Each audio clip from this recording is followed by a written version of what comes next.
안녕하세요 하모니 성도 여러분. 오늘 벌써 이렇게 10번째 영상으로 인사를 드립니다.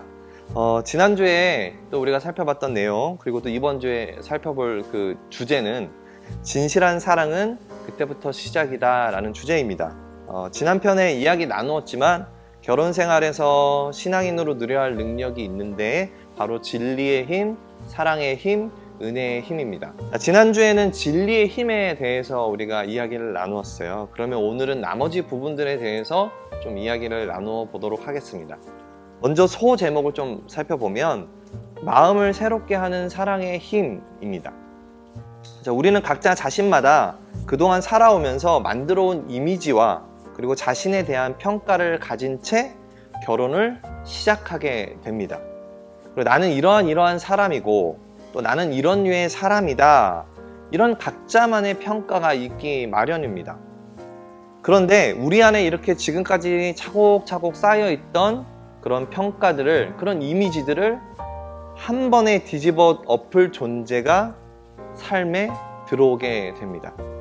그 바로 배우자인데요. 바로 사랑과 결혼을 통해서 그 배우자가 삶에 들어오게 되는 것이죠. 결혼은 자기 평가를 완전히 갈아엎을 수 있는 그런 엄청난 권한을 배우자에게 주는 행위입니다.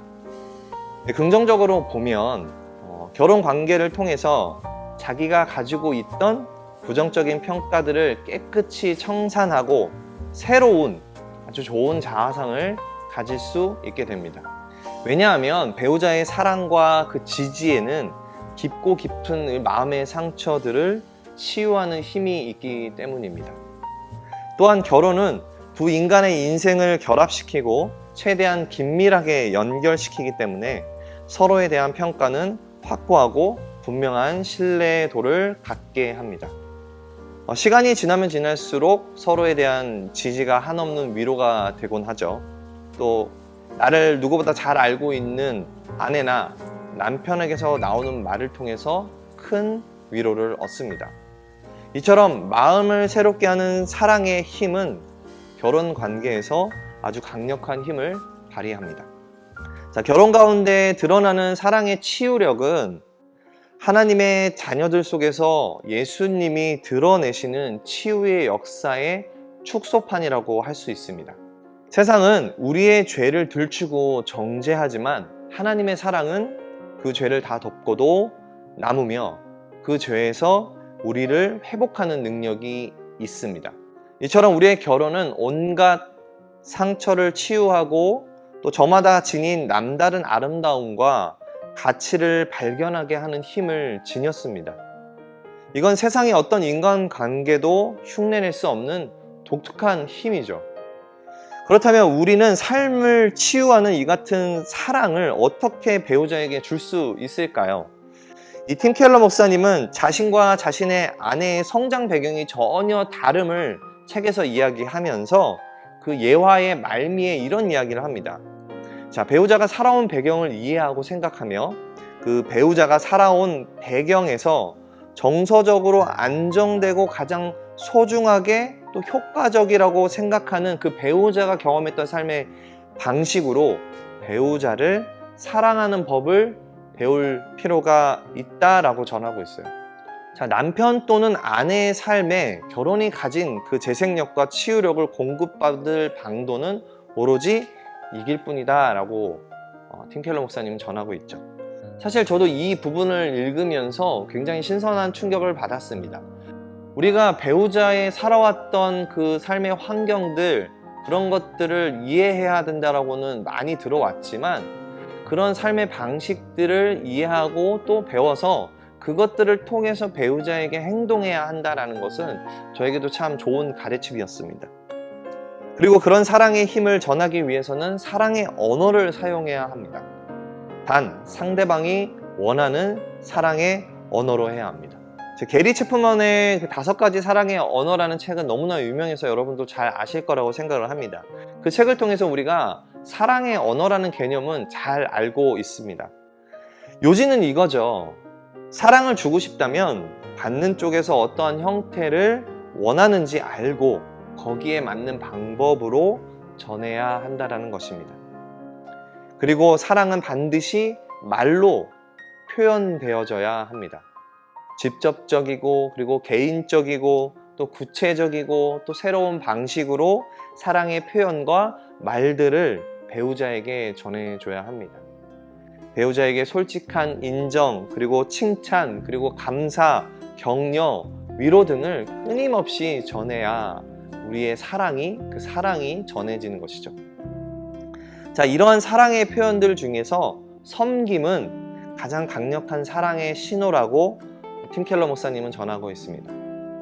예를 들어서 아내가 육아와 살림을 대부분 또는 더 전폭적으로 맡고 있다면 남편도 최선을 다해서 아내의 일을 돕는 것은 당연한 것입니다. 섬김이 필요하다는 것이죠. 섬김은 부탁하지 않아도 하는 것이 바로 섬김입니다. 자, 섬김은 배우자를 깊이 존중한다는 의미이기도 하죠.